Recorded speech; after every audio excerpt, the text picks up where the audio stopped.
1950లో ఏర్పడ్డ భూదాన్ యజ్ఞ భూములు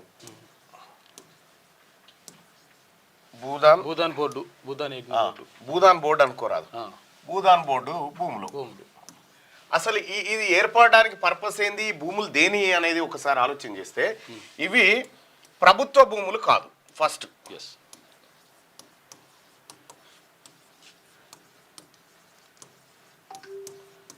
ఇది క్లియర్. ఇవి ప్రభుత్వ భూములు కాదు, ప్రభుత్వానికి వీటిపైన యాజమాన్య హక్కు లేదు.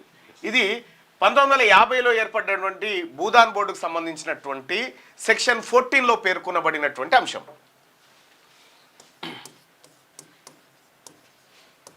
సెక్షన్ 14లో ఉంది.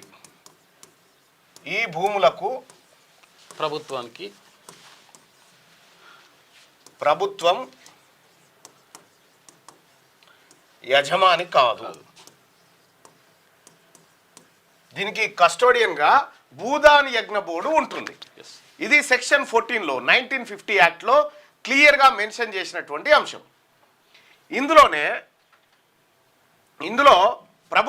ప్రభుత్వానికి ఈ భూములకు సంబంధం లేదు.